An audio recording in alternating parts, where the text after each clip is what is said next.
വീക്ഷണം മുഖപ്രസംഗം 2024 മാർച്ച് 28 വ്യാഴം. അറസ്റ്റ് രാജ്യാന്തര തലങ്ങളിൽ നാണക്കേട്. ഡൽഹി മുഖ്യമന്ത്രി കെജ്രിവാളിനെ അറസ്റ്റ് ചെയ്ത് ജയിലിലടച്ച കേന്ദ്ര സർക്കാരിന്റെ നടപടിയെ അമേരിക്കയും ജർമ്മനിയും വിമർശിച്ചതിന്റെ പരിഭവം രേഖപ്പെടുത്തിയ ഇന്ത്യയുടെ നടപടി വിവേകശൂന്യമാണ്. രാജ്യത്തിന്റെ ആഭ്യന്തര കാര്യമെന്ന നിലയിലല്ല അറസ്റ്റിനെ സംബന്ധിച്ച് അമേരിക്കയും ജർമ്മനിയും അഭിപ്രായം പറഞ്ഞത്. ലോകത്തെ ഏറ്റവും അധികം വോട്ടർമാർ പങ്കാളികളാകുന്ന ജനാധിപത്യ തെരഞ്ഞെടുപ്പ് അട്ടിമറിക്കപ്പെടുമോ എന്ന ഉത്കണ്ഠയാണ് ഈ രാജ്യങ്ങൾ പ്രകടിപ്പിച്ചത്. ഇന്ത്യയുടെ തലസ്ഥാന സംസ്ഥാനത്തിന്റെ മുഖ്യമന്ത്രിയെ തെരഞ്ഞെടുപ്പ് പ്രചാരണത്തിന് മൂർധന്യത്തിൽ അറസ്റ്റ് ചെയ്തത് അതീവ ഗൗരവമുള്ള കാര്യം തന്നെയാണ്. കെജ്രിവാളിന്റെ അറസ്റ്റുമായി ബന്ധപ്പെട്ട് അമേരിക്ക നടത്തിയ പരാമർശത്തോട് ഇന്ത്യ ഗവൺമെന്റ് കടുത്ത അതൃപ്തിയാണ് രേഖപ്പെടുത്തിയത്. കെജ്രിവാളിന്റെ അറസ്റ്റുമായി ബന്ധപ്പെട്ട വാർത്തകൾ നിരീക്ഷിക്കുകയാണെന്നും നീതിപൂർവവും സുതാര്യവും സമയബന്ധിതവുമായ നിയമാവകാശങ്ങൾ കെജ്രിവാളിന് ലഭിക്കണമെന്ന് കരുതുന്നുവെന്നും US സ്റ്റേറ്റ് ഡിപ്പാർട്ട്മെന്റ് പ്രതികരിച്ചിരുന്നു. US acting deputy chief of mission Gloria ബെർബേനയെ വിളിച്ചുവരുത്തിയാണ് ഇന്ത്യൻ വിദേശകാര്യ പ്രതിനിധികൾ പ്രതിഷേധം അറിയിച്ചത്. മറ്റു രാജ്യങ്ങളുടെ പരമാധികാരവും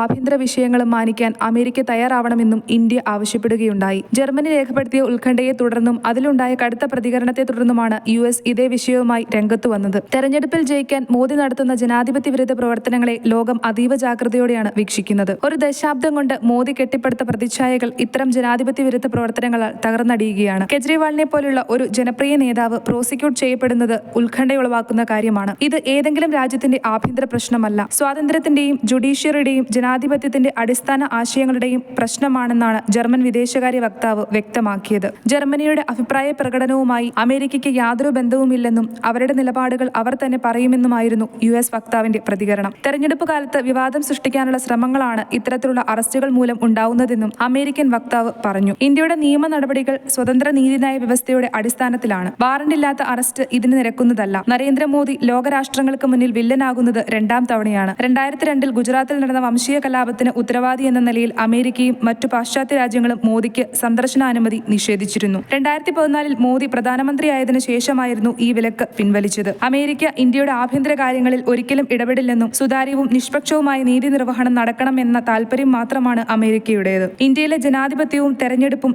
ലോകോത്തര ആദരവ് പിടിച്ചുപറ്റിയതാണ്. അത് ഇല്ലാതാവുന്നത് ഇന്ത്യയുടെ മാത്രമല്ല ലോകത്തിന്റെ തന്നെ നഷ്ടമായിരിക്കുമെന്നും അമേരിക്ക കരുതുന്നു. വസ്തുതകൾ പഠിക്കാതെയും കാര്യങ്ങൾ മറച്ചുവെച്ചുമുള്ള മോദി സർക്കാരിന്റെ നിലപാടുകൾ രാജ്യത്തെ സംശയത്തിന്റെ മുൾമുനയിൽ നിർത്തുകയാണ്. ഇന്ത്യയെ വിമർശിക്കാനുള്ള കറിക്കൂട്ടുകൾ ഇന്ത്യ തന്നെ തയ്യാറാക്കുകയാണ്.